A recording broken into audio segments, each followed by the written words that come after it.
siyambonga uNkulunkulu sesibaningi kunayizolo. Ngicela ukubuza ngilale kahle bazalwane. Animinzanga kule ndawo. Siyambonga kakhulu uNkulunkulu. Ngiyafisa ngithatha leli thuba ngamukele bonke ebesingenami izolo. Siyambonga kakhulu uNkulunkulu ukuthi nifikile. Angazi-ke sizozwa kahle ngama-asha ethu ukuthi obani nobani abafikile, yiphi branch, yiphi indawo, khona sizonimukela kahle nge-second session noma nge-third session. Okwamanje ngifisa ukusho ngiyacela sibheke ama-programs sonke thina esinawo. Kunephutha-ke bazalwane engilenzile ngicela ukuxolisa ngingakasho lutho ngeprogram. Kukhona abazalwane ababeshilo kudala nje noma kungekudala kakhulu ukuthi bacela ukusipha umculo, ngakhohlwa-ke ukubafaka kuprogram. So ngizocela ukubafaka-ke kuprogram. Kunamakhwaya awu-2, angazi noma khona elinye. Okwamanje ngisezwe ngaba amakhwaya awu-2. Ngiyacela uma likhona elinye ikhwaya ningithinte. Ngisazi ikhwaya ka-Sunday School nekhwaya yase-Othongathi. Makhona enye ikhwaya ngiyacela ningithinte khona ngizobafaka la ku-program. Ngizocela-ke bazalwane ukuthi ilona lo phethe ipeni kwi-program laphaya kwi-second session la ukuthi 10:45 to 11 sifake lapho ikhwaya. Kusho ukuthi umphathi wohlelo uzocula i-chorus sikhuleke noma iculo lendumiso sikhuleke. Emva kwalokho ngaphambi kokuthi kusukume umfundisi ozolandela kube umculo waseThongathi. Ngicela sibhale lokhu phansi. Umculo ikhwaya yaseThongathi.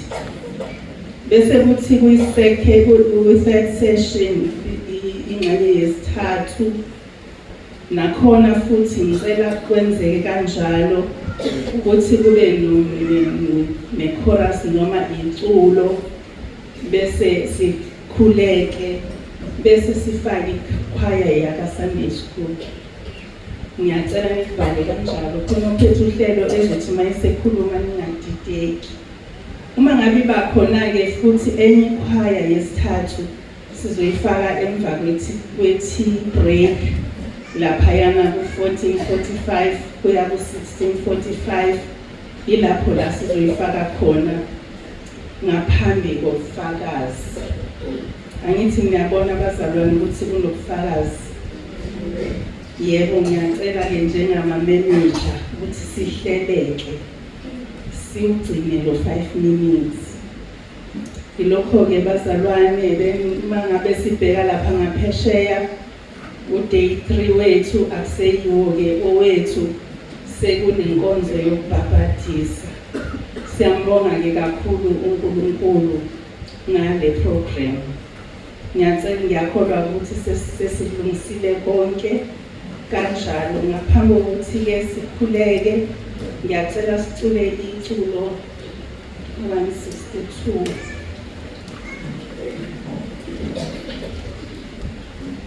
Ngibingelele futhi nonke ngiyathokoza umoya wami ukunibona. Ngiyafisa nje ngazi ukuthi bangaba baningi abazothatha hambi siyahlala koze kube next week. Kusaseduze-ke noma kuphela inyanga.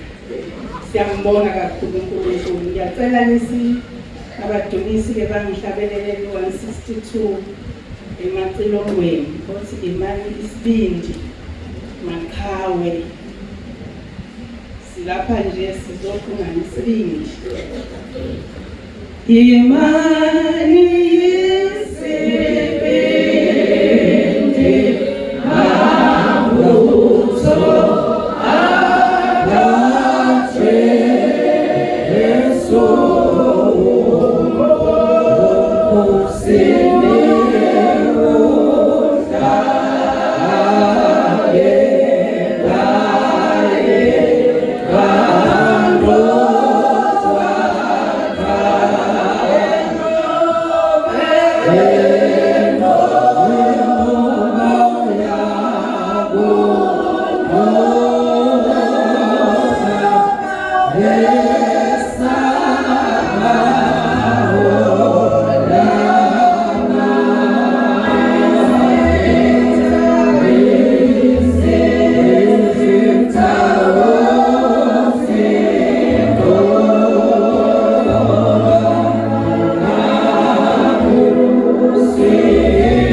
sibona ngosuku sidlelele lonke singekudumo osinamakhosi akekho manisa noma fanisa sibona ngosuthando sihambe ngalo sibona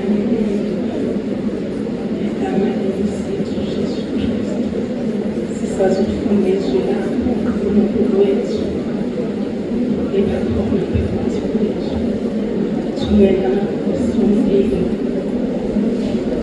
oYesu lapho othelile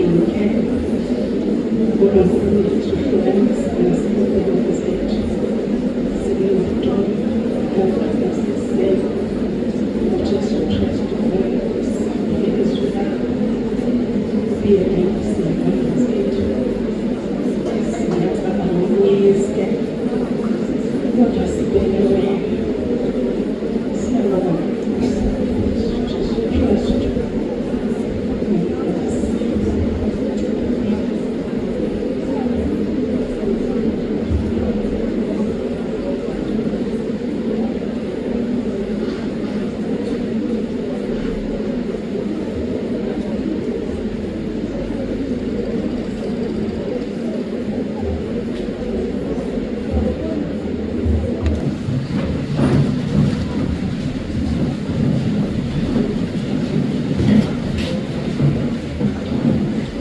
uJesu Kristu uyinkosi. Izolo bazalwane siye sathula isiqobulo sale nkonzo sathi khona sakhumbula ukuthi sithe kukhona-ke kuma-programs sathi kutholakala laphaya encwadini yamaHebheru. Yebo, ngaphandle kokukholwa kumthokozisa uNkulunkulu. Kulabo-ke kade bengekho iprogram yiyo leyo, i-theme yethu iyo leyo. Izolo-ke sikhulume ngezinto ezithenjwayo. Siye safunda amaHebheru chapter 11 safunda verse 1, 2 and 3. La kufundeka khona kanje. Kepha ukukholwa kungukuqiniseka ngezinto ezithenjwayo, kuyiqiniso ngezinto ezingabonwayo, ngoba okhokho bafakazelwa ngakho. Ngokukholwa siqonda ukuthi izwe lonke ladatshulwa ngezwi kaNkulunkulu, kuze kuthi okubonwayo akuvelanga ngokungaboni. uJesu Kristu inkosi. Sakhuluma-ke ngezinto ezithenjwayo, sigcine sikhulume ngokuthembeka kukaNkulunkulu. Sithe uNkulunkulu uyena othembekile, simele ukumthemba uNkulunkulu. Kulezi zinto ukukholwa kwethu okuvela ngazo kunoNkulunkulu othembekile.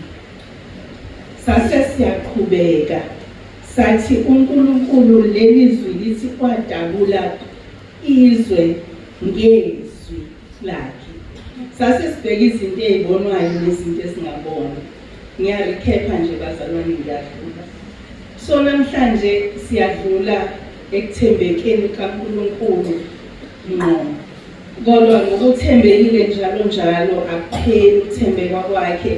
Namhlanje sizobheka izwi lakhe uNkulunkulu ey'ntweni ezingabonwa kodwa ezithenjiwe, izinto esiqinisekisa ngazo ukuthi izwi likaNkulunkulu liyiqiniso, izwi likaNkulunkulu lethembekile njengobumnikazi walo ethembekile, ukuthi izwi likaNkulunkulu kwenzeka konke.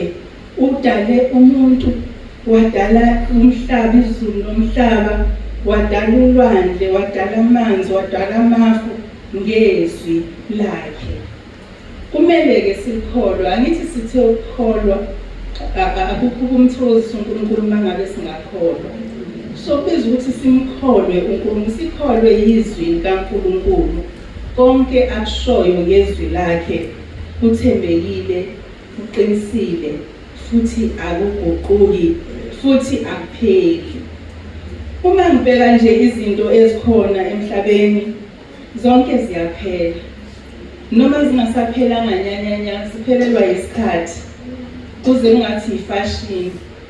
Okunye kuphele kube kungakapheli kwezinye indawo, kungakapheli kwabanye abantu kuphele. Kodwa izwi likaNkulunkulu lihlezi lilona aliguquki.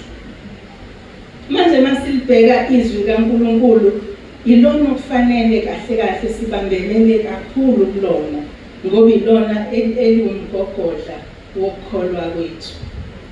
Izwi likaNkulunkulu lapha kwabaseRoma 10 uverse 17 wakhona likhuluma ukuthi izwi likaNkulunkulu singadlula abazalwane. Romans chapter 10 verse 17 sizofunda kahle unjengokunjalo. Kufundeka kanjena abazalwane. Ngalokho-ke ukukholwa kuvela ngokuzwa. Ukuzwa kuvela ngezwi likaKristu. Bese kuthi bekhona indawo ethi bayokholwa kanjani bengashunyayezwa.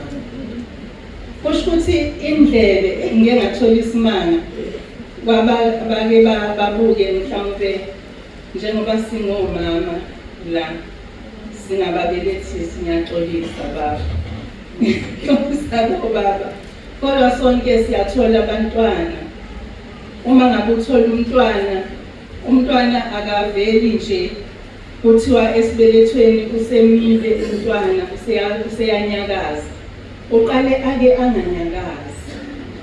Ngoba uNkulunkulu umdala eyinto encane ezokhula ikhule kangangokuthi umntwana esibelethweni akahlali aqonde kodwa uyagoba njengendlebe. Uyayibona indlebe, umuntu akabuka indlebe yomahlelwane.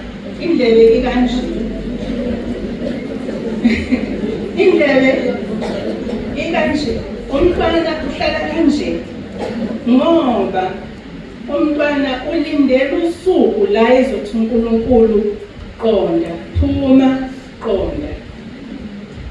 Lokho uNkulunkulu kusho ngezwi lakhe. Ingalokho uNkulunkulu ethi kuJeremiah ngingakakubumbi ngakwazi. Ngoba uNkulunkulu wayesemazi uJeremiah ukuthi uzoba umuntu onjani, ukuthi umbumbe kanjani. Manje ngibheka ukuthi-ke uma singangalaleli izwi likaNkulunkulu asizoqonda endleleni. Ngoba lona liwumkhombandlela liyaqondisa endleleni. Uma ngabe usuka la njengoba abaningi bethu la befika ngokuqala abayazi indawo ukuthi isemkhayideni. Kodwa bebedinga ukubuza kumuntu owazi indlela esemkhayideni ukuthi uzohamba kanjani. Kodwa ubungeke umkholo umuntu mayesethi angazi kahle. Angithi kodwa uNkulunkulu izwi lakhe lithi ngqo. Alisho ukuthi mhlawumbe awukho mhlawumbe. Awukho nje maybe kwaNkulunkulu. So ungqo uma ngabe sizolalela ungqo sizoduka kanjani bazalwane? Ake siyibambele ukuthi izwi likaNkulunkulu ukuze phela sibe nokukholwa, ukuze sithokozise uNkulunkulu. uNkulunkulu asimthokozisi ngokumthulela amapithilomo, asimthokozisi ngokushumayela, kodwa simthokozisa ngokukholwa. Umzokholwa nokushe emlonyeni kusuke kuyiqiniso. Angithi bazalwane, uma ngabe unesiqiniseko wena uqobo, besikade sikhuluma ngesiqiniseko, isiqiniseko sezinto esingabonwayo. Akubizi ukuthi uqiniseke ngento oyibonayo. Akwazi ukuthi ngikhambise ngileya bhakhi i-silver grey ngoba nonke nizoyibona ukuthi silver grey. Kanti uma ngabe ngizothi kokamoya ngimbonile uMamZondi unje ngingakaze ngimbone, ngithi mase ngimbona ngimbone enje, yisiqiniseko esivela kuNkulunkulu. Uma ngabe sizoba nokukholwa izwi likaNkulunkulu sizoba nokuliqonda. Ukhona ukuthi ulifunde izwi namhlanje ufunde ivesi. Namhlanje sifundela livesi elithi ngalokho-ke ukukholwa kuvela ngokuzwa.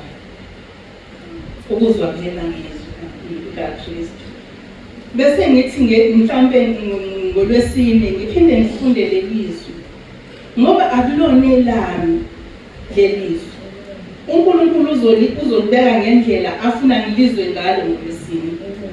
Akazi ukulibeka ngendlela engikhuluma ngalo namhlanje ngoba elakhe. Ingalokho uma ngabe utshela umuntu indaba into eyenzeke kuwena ebese exoxela omunye isuke ingasafani njengoba kade utshela. Kodwa izwi kaNkulunkulu ngoba alinamhlawumbe kodwa liwungqo liyiqiniso. Noma ngabe ungasho namhlanje ukuthi uJesu Kristu uyinkosi, nakusasa uzokuthi uJesu Kristu uyinkosi. Awuzokushintsha ukuthi inkosi uJesu Kristu, uzothi uJesu Kristu uyinkosi ngoba izwi likaNkulunkulu. Ingalokho uNkulunkulu wasishayela umthetho wathi asikususani ngisho nohlambano olulodwa futhi asikuphendula lutho alishilo ngoba yena unguye onguye. Awukwazi ukuthi hayi namhlanje ubaba wakwamyeni, kusasa usewubaba wakwaZulu, mhlawumbe usewubaba wakwaButhelezi. Cha, uNkulunkulu akanasibongo, akanasiqalo, akanasiphetho. So yingakho kumele ukuthi silalele izwi lakhe noma ngabe kunjani siphile ngalo. Singadlula ezwini kaNkulunkulu li-compass liwumkhombandlela wethu. Sengiya-ke kokwesithathu, angithi ngibale uNkulunkulu ekuqaleni, sengithi-ke manje yizwi lakhe unumber 2. Sengizoya-ke manje kumoya oyingcwele. Inkosi uJesu siyifake uNkulunkulu ngoba uNkulunkulu uye wanikeza onke ama-powers, amandla owanikeza indodana yakhe. So iwuNkulunkulu. So now siya kumoya oyingcwele. Umoya oyingcwele njengezwi likaNkulunkulu uyasihola, uyasifundisa, uyasiqondisa, uyasehlulela. Uyazi ukuthi wehlulela ngisho izinto, imicabango yethu. Umoya oyingcwele uyena ofika akutshele kahle ukuthi u-wrong, ungakasho wena ukuthi ngi-wrong. Umoya oyingcwele uyena ofika akutshele ukuthi ungakwenzi lokhu, wena usathi ngizokwenza ngoba angiboni ukuthi kube ngani. Uma ngabe uzomlalela-ke umoya oyingcwele uthokozisa uNkulunkulu ngoba kusho ukuthi uyakholwa. Sikhuluma ngokukholwa bazalwane. Ngiyakhumbula ukuthi ngisemncane kangithi uma ngabe sekumbhedele umama esemila noswazi ngiqamba amanga. Kodwa futhi umama weveneko ngithi ngiqamba amanga ngoba iqiniso nje alihlangani namanga. Iqiniso liyahlobiseka, amanga ayahlobiseka kodwa iqiniso lingqo. Amanga ungawahlobisa, ungasho ukuthi ngiphume esikoleni ngabizwa uthisha wathi angiyokorobha endlini yakhe, kodwa iqiniso ukuthi awuzange uthisha akubize. Futhi uzothi usubuzwa ngakusasa ubusushintsha isitori usuthi hayi konje ngithe ngidlule kuthisha, uthisha ugcine ngithumile nje. Mhlawumbe umama usehlangene nothisha useyalazi iqiniso. So iqiniso amanga ayahlobiseka kodwa njalo kufanele uhlale waphesha. Uyabona ukuthi adla isikhathi sethu bazalwane, uJesu uyabuya. Uma sizolibala ukuphesha, sipheshe likhona iqiniso. Ake sihlale neqinisweni. Moya oyingcwele-ke uJesu wamlethele khona lokho ukuthi azosiduduza uma sesiphelelwa ngamandla, asiqinise endleleni, asihole, asikhanyisele, asifundise. Ngiyayithanda-ke eyokufundisa umoya oyingcwele ngoba isikhathi esiningi akumnandi, isikhathi esiningi kuba nobuhlungu, kodwa futhi kuba nalenjabulo uma usulalela, kube nalokhu kuthula uma ngabe wenze njengoba umoya oyingcwele bekufundisa. Kusho ukuthi isiZulu masithi umthende uhlala usamile. Uma uzothi usithatha indlela yakho yokukholwa, ngicela umoya oyingcwele ukuthi Nkosi ngiphe umduduzi, noma bengakuthuka kanjani ngeke izwele, noma bengasho ukuthi uyathakatha emini ubone sekuqoqena amalungu omphakathi ukuthi uyathatha, awuba nalo uvalo ngoba uyalazi iqiniso futhi ngeke uzokuchibiyela. Manje uma ngabe sizovumela umoya ongcwele asikhulise, bazalwane, ekukholweni, ukukholwa yindlela, it's a journey oyithathayo. Ngikhumbula le ncwadi ethi uhambo lomKristu or uhambo lomhambi. Indlela oyihambayo uma ukholwa iyahluka endleleni ozoyihamba uma ungakholwa. Uma ngabe ukholwa, izinto zenza ngokukholwa, ngesiqiniseko sokuthi uNkulunkulu uthe ezwini lakhe, washo njalo, uba nesibindi sokukwenza. Kodwa uma ngabe uzokusho lokho, uma ngabe uhambisana nawe ukusiyotha, angeke kukusebenzele. Ngiyakhumbula ukuthi esikhathini esiningi ikhona lento yemali. Uyazi ukuthi nje inkosi ngathi ngabe ngiphi imali ngenze lokho. Ngiyakhumbula ukuthi kuke kwalinganiswa kakhulu la ukuthi ufike uthi uNkulunkulu, Nkosi ngicela imoto ngizothwala abazalwane. uNkulunkulu akunike imoto bese ubakhetha abazalwane. Ungagcini ngokubakhetha abazalwane, mhlalina awubathathi ngoba bazomanzisa imoto yakho. Mhlanje ubona ngazuthi hayi umzalwane akagqokile kahle, awumthathi. uNkulunkulu usajabula yini? Usagcinile ukukholwa. Bazalwane, ilezo zinto umoya ongcwele asifundisa zona ukuthi noma ngabe kunjani uyalimela iqiniso, noma ngabe kwenzekeni uyamkhonza uNkulunkulu. Kukhona izikhathi ezike ifike uzibone ukuthi uNkulunkulu kusho ukuthi mina akasangithandi.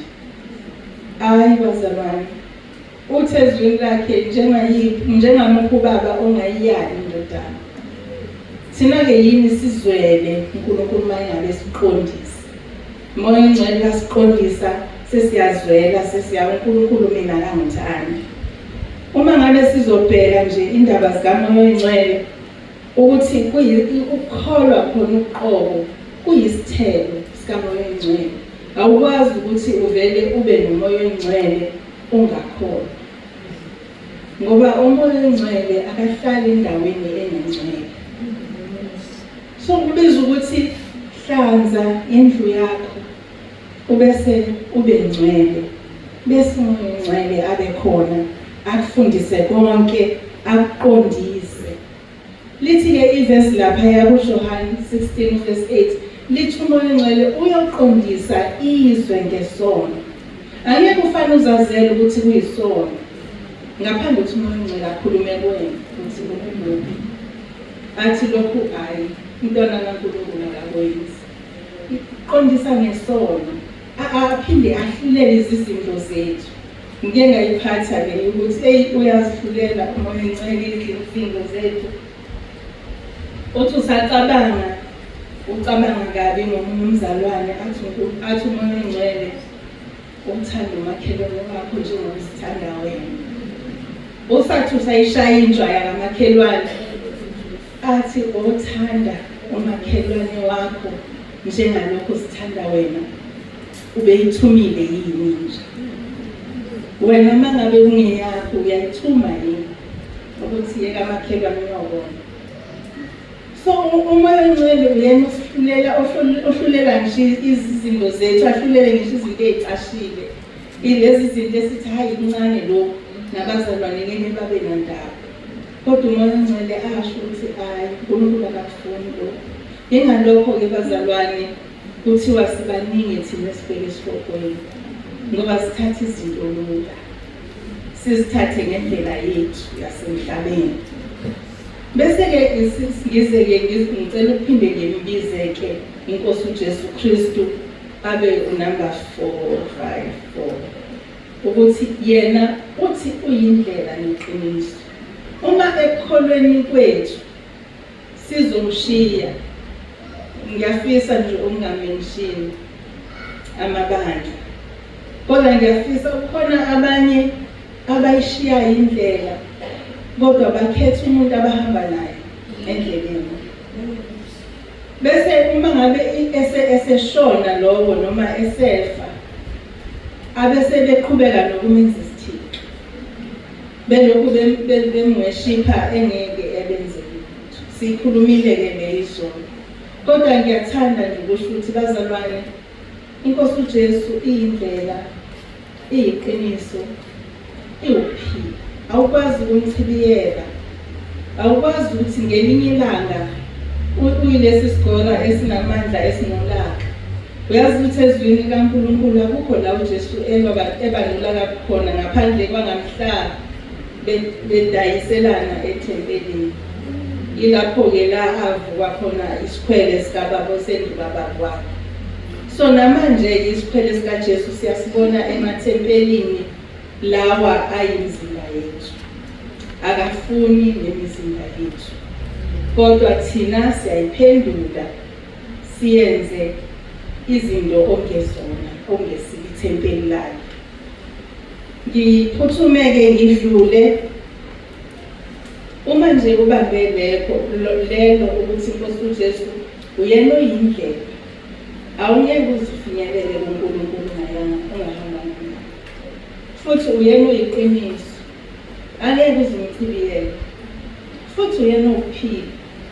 Ngaphandle kwakhe akukuphila phakathi. Bese ngidluleke ngoba sikhuluma ngokukholwa bazalwane. Ngithi sizofinyelela kanjani ngekukholweni? Sidinga ukuzwa izwi. Siyadinga nje ukuthi kube khona ozositshela ngezwi likaNkulunkulu. Bese siyalifunda thina, bese siyalomela, silifune izwi likaNkulunkulu. Njengoba nilapha nje nonke nilomele izwi likaNkulunkulu, ngiyakholwa nje ukuthi akekho oze la ngezinye izinhloso, kodwa size la ukuzolalela ukuthi uNkulunkulu uthini ngezwi lakhe. Uma ngabe sizomlalela uNkulunkulu ukuthi uthini ngezwi lakhe, kuyaphoqa ukuthi ifuna la uzodla khona izwi likaNkulunkulu. Sinekhaya lezwi-ke thina la sinenhlanhla. Kukhona abangangekho nasekhaya lezwi. Bazozwa kanjani? Ngoba phela kudinga ukuthi kube khona ozoshumayela. Kudinga ukuthi kube khona ozosho. Njengoba kushiwo lapha kumaRoma 10:14 and 15. Uma ngabe sizolalela izwi likaNkulunkulu sizokwazi, ngoba ukukholwa sifundile ukuthi ukukholwa kuvela ngokuzwa, ukuzwa lokho hayi ukuzwa noma yini, ukuzwa izwi likaKristu. Uma ngabe sizobambelela lapho bazalwane, sizofinyelela ekukholweni, sizofinyelela ekuthokoziseni uNkulunkulu, ngoba inhloso yethu siphilela ukuthokozisa uNkulunkulu. Kunevesi-ke elapha yana kumaHebheru 4.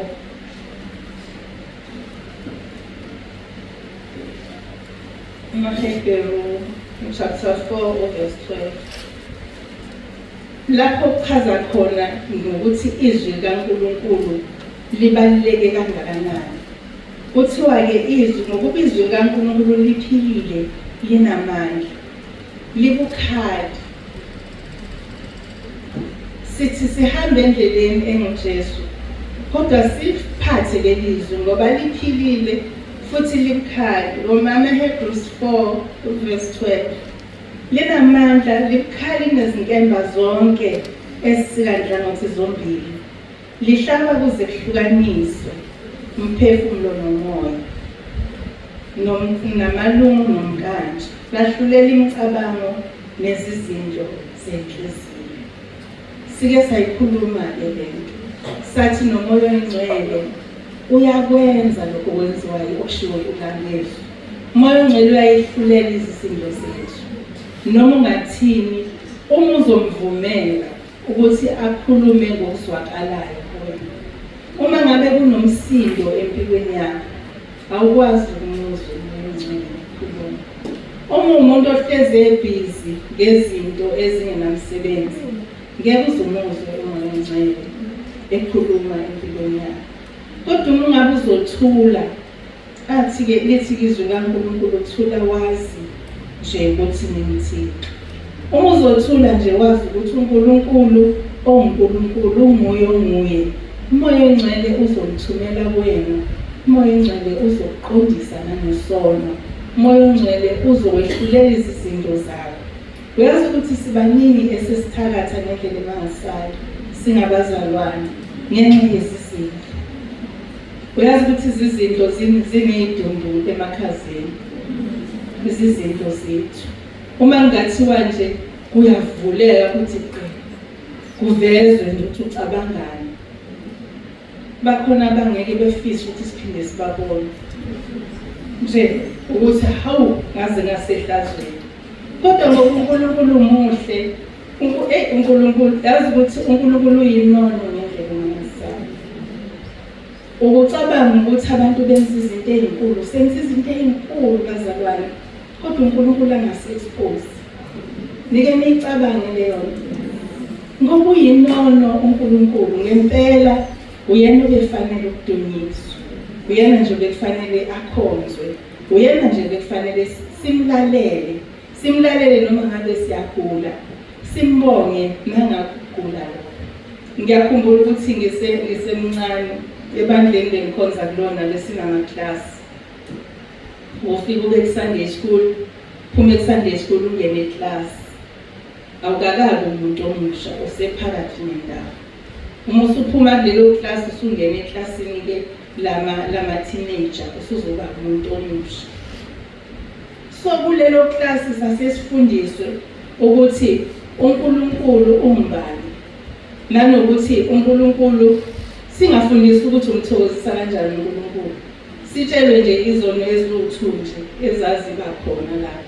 Abafana, uma uyintombazana, utshwala, uma umfana.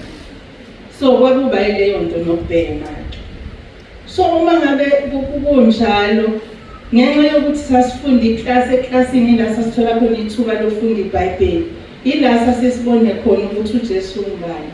Kukhona noJesu, kukhona nomoya ongcwele. Uma ngabe-ke sizoyilandela kanjalo, siqala kuNkulunkulu, siye kuJesu, siye kumoya ongcwele, uzothola ukuthi njengoba kuthiwa nje umuntu umthathe munye, ngempela munye lo muntu, ngoba ngeke ukhonze uNkulunkulu ungenaye ungamazi uJesu, futhi ngeke umazi uJesu ungabi nomoya ongcwele. Kufanele ukuthi kuhambisane konke. Ngiyabheka ukuthi lithi izwi likaNkulunkulu lizehlukanisa umoya nomphefumulo. Kanti yini umoya? Yini umphefumulo? Sekuchaziwe-ke kaningi ekhaya lezwi, angeke ngisaphindela lapho. Kodwa kukhombisa ukuthi kumqoka kanjani ukunamathela endleleni enguJesu Kristu, ngoba yena usithumelele umoya ongcwele owumduduzi, owuthisha wethu, owumlondolozi wethu, owumholi wethu. Uma ngabe-ke sizohamba kanjalo, uNkulunkulu siyamthokozisa. Ngiyacela ukuma la sobuye siqhubeke ngokusizwa inkosi. Ngiyafisa ukuthi-ke emva kwale nkonzo sizocula bese siyakhuleka sonke, simcele uNkulunkulu asithumelele umoya wakhe, ngoba siyadinga i-direction bazalwane. Uyazi ukuthi into ibuhlungu, into yokuhamba ungenayo umuntu okholayo, ngenxa yokuthi uthathwa yiyo yonke into. Uyazi ukuthi kungafika umuntu la athi abazalwane bajoyina lo masingcwabisane, ngena kulo masingcwabisane, ungasabuza uzothiwa abazalwane ubese uyangena, kanti ungena kuyiSathanist. So kubalulekile bazalwane ukuthi sibe nayo ozosihola okwangempela, sifundise konke, ahlulele izisinto zethu, ahlulele imicabango yethu, asiqondise endleleni. Sizohlabelela-ke bazalwane emacilongweni, sizocula u-115 emacilongweni singabantwana benkosi. Lithi-ke leli culo abaze bangabanazi iy'ngozi. Uma ngabe uvikelekile uhamba nenkosi uJesu usendleleni, awubi nayo ingozi. Kulithi-ke leli culo abantwana benkosi abanazo izingozi, kodwa bahlezi kwenyoma endlini yenkanyezi ezulwini. Kusho ukuthi si-protected. Kunehubo-ke elithi yena wakhile ekusithekeni kophezu konke. Uma ngabe wakhile ekusithekeni kophezu konke, lithi izwi likaNkulunkulu, uma ngabe uwena wakhile ekusithekeni, lithi uyambuka uNkulunkulu, ulalela zonke izinto azisho kuwe ngomoya wakho oyingcwele. Bese-ke uma ngabe ususukile-ke ekusithekeni kwakhe, lithi-ke ukuphila kwethu kufihliwe noKristu ekuNkulunkulu. Uma ngabe ukuphila kwethu kungekho kuthina, kufihliwe kuKristu. uKristu ekuphi bazalwane? EkuNkulunkulu. Ubani ongathini kithi? Ubani ongasenzani? Kubiza ukuthi asikholwa. Ukukholwa nje phela. Sizohlabelela-ke bazalwane 1:5. Abantwana benkosi abanazo izingozi bahlezo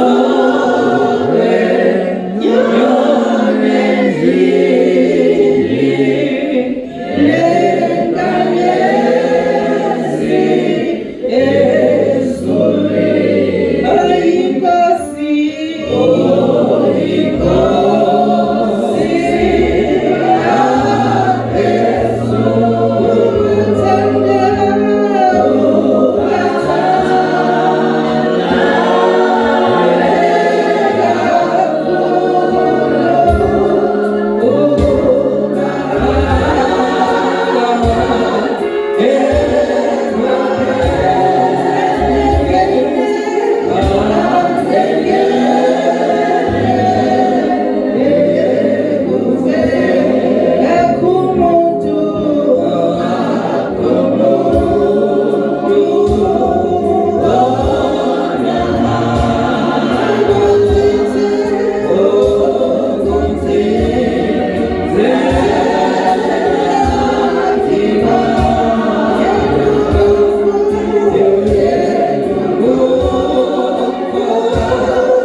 kunye nje okufunayo ukusindisa.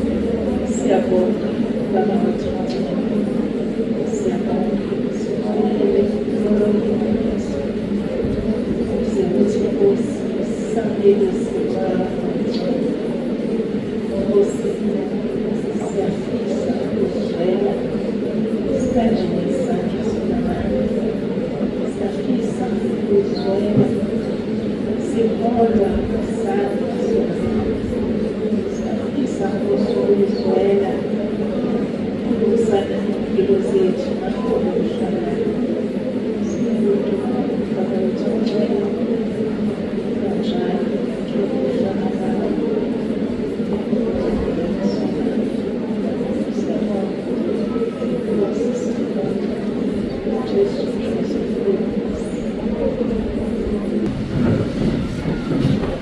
Kristu uyinkosi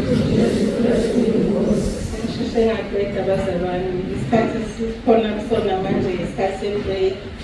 Ngiyacela siphuthume siye uma ngabe khona udinga izangasese kwabafika namhlanje zikhona ngala nangapha ngemuva bazonikhombisa-ke asebejwayele. Kodwa uma ngabe kuwukuthi senijwayele banikhombisile